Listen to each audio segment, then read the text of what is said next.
사람이 세상을 살면서 시대 감각이 없으면 그러면 아주 죽는 거지 뭐. 음, 삼복도 위에 손바지 입고 뛰어댕기면 어떻게 되겠어요? 숨 막혀 죽지 않을까요? 그러니까 한겨울에 뭐 팬티바람으로 뛰어댕기면 또 어떻게 되겠어요? 또 그냥 얼어 죽겠지 뭐. 그러니까 시대 감각이라고 그러는 것은 그 한 시대가 지니고 있는 그런 성격, 그리고 그 성격이 이랬다 저랬다 그러는 게 아니라 하나의 공식을 가지고 이렇게 변화를 해 간단 말이지. 그런 것에 대한 어떤 그 감각이 없으면 그 아주 그냥 곤란한 거죠 뭐. 그래서 그 감각이 없는 경우 그런 것을 아주 스스로 멸망의 길로 간다, 그렇게 볼 수가 있겠죠. 음. 오늘도 우리가 살아가는 데 있어서 지금 이 시대가 어떤 시대지? 겨울이여 여름이야 아니면 봄이야, 그리고 무엇을 담고 어떻게 가는 때야, 그런 거를 갖다가 제대로 이해하지 못하면 그러면 곤란하다 그런 말이에요. 그런데 세계사가 흘러가는 그 인류사가 흘러가는 걸 보면 거기도 똑같아. 음, 봄, 여름, 가을, 겨울이 있어. 한 인생도 마찬가지야. 그래서 성경책이 어떻게 만들어져 있는가? 그러면 말이죠. 맨 먼저 뭐가 나옵니까? 창세기가 나옵니다. 창세기. 그리고는 이제 그 다음에는 출애굽기가 나오지 않아요? 그러니까 만들어진 것이 가만히 있으면 되는 게 아니야. 기본의 것, 기존의 것들을 걷어차고 전진해 나가야 발전을 해. 그러니까 그 다음에 출애굽기가 나오는 게 당연하지 않아요? 그러면 그렇게 맨날 가기만 하면 되나? 그 안에 어떤 기본적인 원리가 있어. 그러면 그것을 그에 따라 돌아가는 거야. 우주 만물이, 세상이, 인류사가. 그걸 알아야 되지 않겠어? 그러니까 성경 속에 이제 무엇이 나오느냐 그러면 뭐 역사서도 나오고 말이죠. 그리고 미래를 예언하는 그런 예언서도 나오고 율법서도 나오고 그런단 말이죠. 근데 어떻게 살아가야 되지? 그러는 기본 틀을 보여주려고 그럴 때 율법서라는 게 그 다음에 나오는 겁니다. 그리고 역사서가 나와요. 뭐 그렇게 하면서 그 시대가 흘러가는 데 따라 성경이 하나씩 하나씩 나온단 말이죠. 그렇게 해서 구약 성경이라는 게 만들어지는 것이죠. 그래서 성경을 보려고 그러면 맨 먼저 성경을 딱 열고 목차부터 모조리 봐야 돼. 사실은. 그러면 그 목차 속에 무엇이 들어있는 거 그러니 전체적인 흐름 구도가 들어있어.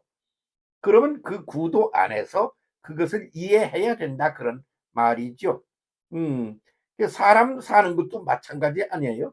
그래서 맨 먼저 창세기 1장 1절 혼돈의 세계, 흑암의 세계, 무질서의 세계, 아무것도 그래서 존재하지 않는 것이나 마찬가지인 그런 차원에서 거기서 뭔가를 하나씩 만들어내어지기 시작하는 거예요. 뭐가 생겨나기를 시작하는 거예요. 창세기 1장 1절 아니에요? 그렇게 시작하지 않습니까? 그러면 그때만 그런가? 항상 어느 시대든지 또 마찬가지야. 혼돈의 시대가 와, 흑암의 시대가 와, 무질서의 시대, 뭐 그런 것들이 온다 그 말이죠. 그러면 거기서 질서가 생겨. 그리고 없던 것이 존재하는 것들이 드러나기를 시작해. 그러면서 그것이 성장해, 성숙해, 그리고 노쇠해, 그리고 그것이 소멸돼. 그러면 새롭게 또 시대가 탄생되는 거다 그런 말이죠.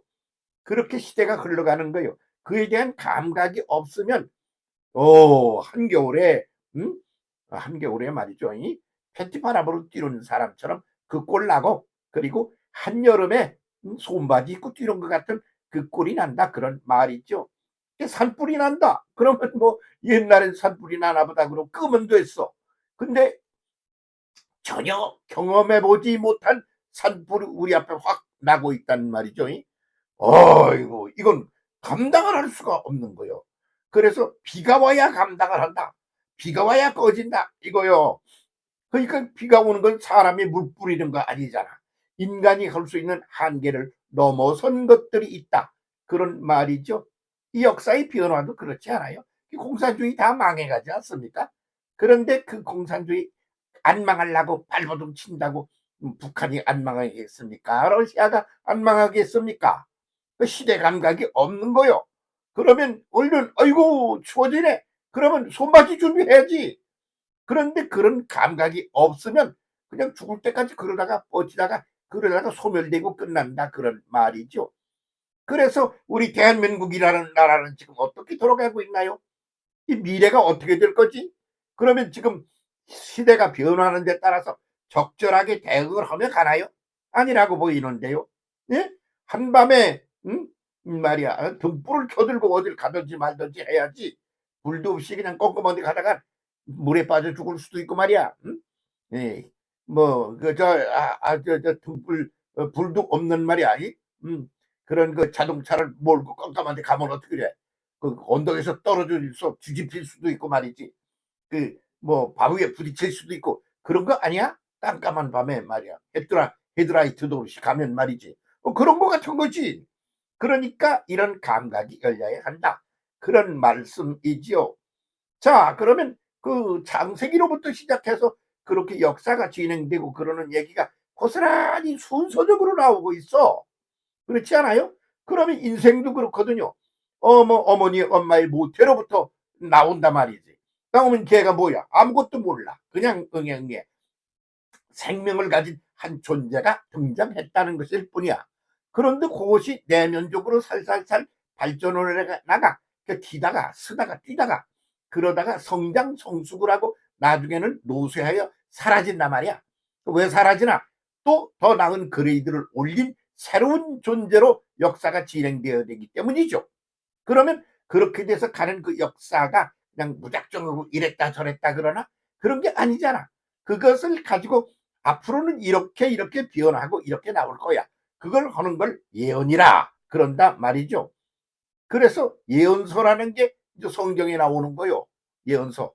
그걸 잘 들여다보면 아주 뭐 아하 이런 구도로 진행되고 사라지고 그리고 발전하고 또 새롭게 등장하고 그러는구나. 그렇게 알게 되는 것이죠.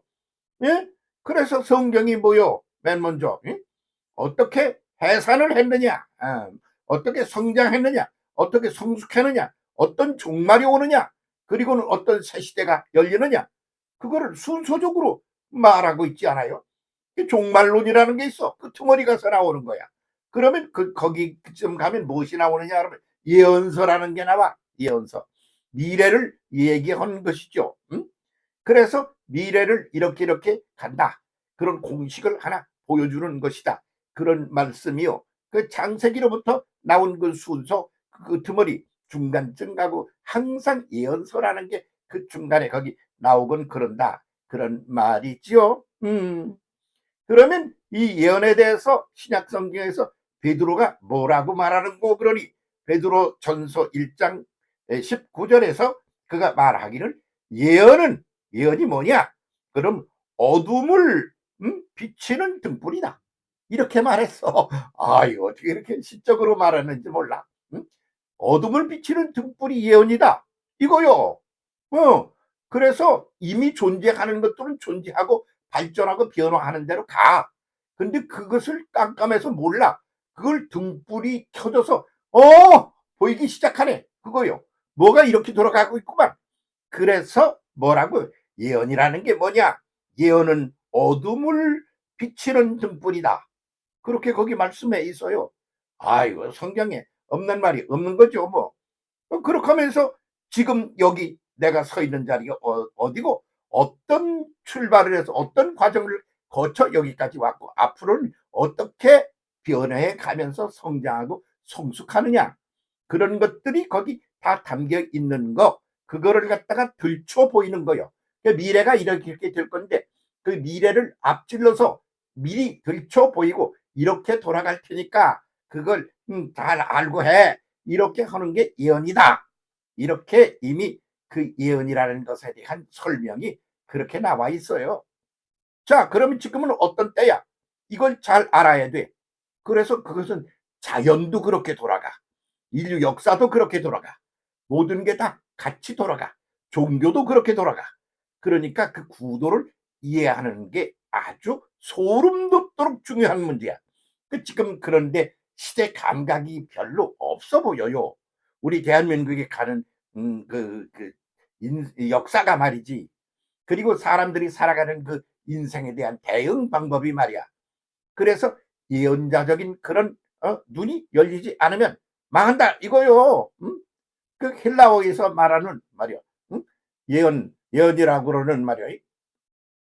프로테테 프로페테 이하 프로페테 이하라는 말이 뭐냐면 모든 것들이 다 예정된 대로 현실화한다. 그런데 그 예정된 대로 현실화해서 전개되어 가는 것들을 미리 말로 전하는 것이 예언이다. 그 단어의 풀이를 하면 그런 소리예요. 구약 성경에서는 예언이라고 그럴 때 예언서 이런 게 구약 성경 현재로 나와 있어요. 현재. 미래를 말하는 게 아니라 동사가 현재 동사를 쓰고 있다 그런 말이에요. 왜? 그러면 그것은 과거, 현재, 미래가 하나로 연결되어 가는 거야. 그래서 그것을 통전적으로 바라보면 한 덩어리야. 그래서 그 한 덩어리를 구조적으로 이해를 해야 그게 전체가 보이는 거지 뭐. 사람 사는 거를 보라고. 아기가 태어나잖아. 기잖아. 뛰잖아. 걷다가 뛰고 그리고 그 아이가 성장 성숙을 하잖아. 그러면 지금 걔는 우리 아이는 어디쯤 와 있지? 한참 성장하는 기간이야. 한참 성숙해가고 있어. 그러다가 이제 노쇠해가고 하게 되는 거야. 그렇게 들여다 보면 다 보이는 거야. 그래서 걔가 어디쯤 와서 어떻게 가는지를 알아야 대응을 하면 가지 않겠어요? 우리 대한민국은 지금 어디쯤 와서 어떻게 굴러간다고 보세요. 그런 시대적 감각이 전혀 없는 사람들이 날뛰고 춤을 춘단 말이야. 그러면 혼돈 속에 광란의 춤을 추는 게 되는 거예요. 지금이 그런 때같이 보인단 말이야. 왜? 밤이어서 그렇단 말이야. 뭐 누굴 탓하자는 얘기가 아니에요. 그렇게 가는 게 과정이에요. 그렇게 밤이니까 그러지 뭐. 곧 새벽이 옵니다. 새 시대가 열립니다. 그것은 세계사적으로도 그렇습니다.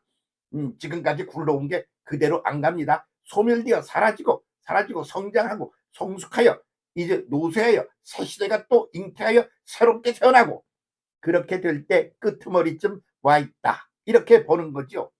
시대 감각이 없으면 안 돼. 그 시대 감각이 있는 사람이 지도자가 돼야 돼.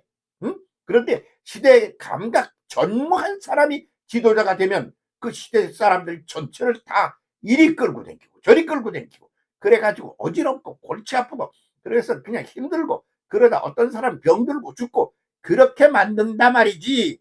그러면 지금 이 시대를 예언자적인 측면에서 어떤 과정을 밟아 여기까지 왔고 지금은 어떤 현실이고 장차 어떻게 변해갈지 예언이란 말의 또 다른 뜻이 뭐냐면 미래에 일어날 일들을 앞당겨 오늘에 보여주는 거다.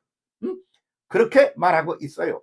미래의 결과는 그렇게 될 거야. 그걸 앞당겨서 제시해주고 보여주는 게 예언이다 그런 말이죠. 그래서 그냥 무슨 뭐 무당이 뭐 이 집은 장차 이렇게 될 테니까 걱정하지 마. 눈 감고 앉았다가 뭐가 보인다고 그렇게 하는 게 아니야. 아주 지나칠 정도로 논리적이야. 아주 논리적인 게 예언이다 그런 말이지. 응?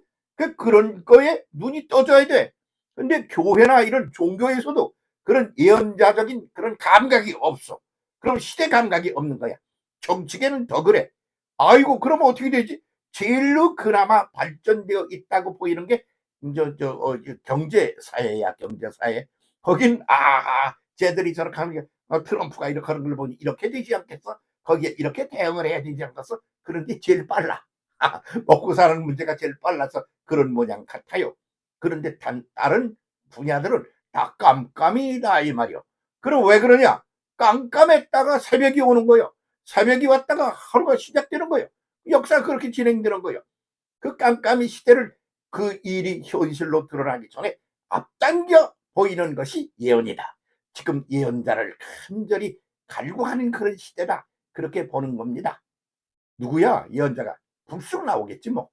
항상 그냥 지나가는 일은 없기 때문에 기다립시다. 기다림이 정답이다. 그렇게 보입니다. 함께 잘 갑시다.